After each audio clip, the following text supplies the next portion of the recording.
I want to give you a quick overflight of the Beaotic kits for Kontakt. I've loaded up a bunch of kits in Logic.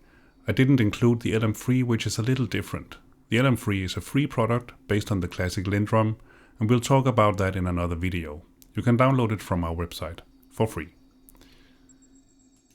This is the XT808, and as you can see, if we click through the other kits, they all share the same overall layout.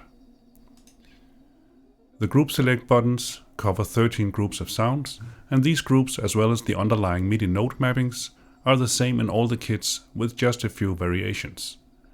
Most of the controls in the user interface are also directly controllable from any MIDI controller without the need to configure anything in your DAW.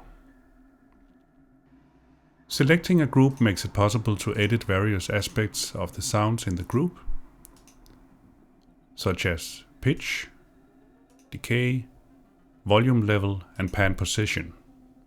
Some groups, as you can see, have even more controls, such as the impact level here on the bass drum, or snappy parameters for the snare drum. The row of feature switches here is a little different from group to group. All of them have these three first buttons available, and they are oscillator drift, creates a slight randomization of the pitch, so to simulate an unstable oscillator in an analog drum machine, and adding just a little bit of unpredictability to the beat. Velocity to start will let the velocity of each note affect the starting position within the sample. If you play at full velocity, the sample will be played from start, but as you play softer, more and more of the beginning or the attack of the sample will be cut off. Velocity to VCA simply means let the velocity values affect the volume level. This is disabled by default, inspired by classic drum machines which didn't have velocity sensitivity. The volume level is also affected by this accent fader, which is also available in every kit. Its value determines how much volume to add to sounds that are played at velocity 85 or above. Below the group select buttons, there's another row of buttons. Most of them are mute buttons that will mute the corresponding group. To the left you'll find MIDI select. When enabled, you can select groups by hitting your MIDI controller.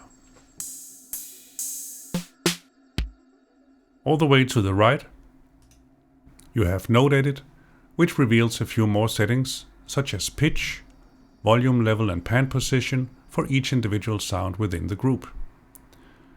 This button up here lets you specify whether the assigned pitch value from this knob should be relative to that of the group pitch, or if the group pitch should be ignored, making the value absolute. This page also has the output menu that lets you assign each sound to an individual output. The kits include a few NKM files to make it easy to set up individual outputs.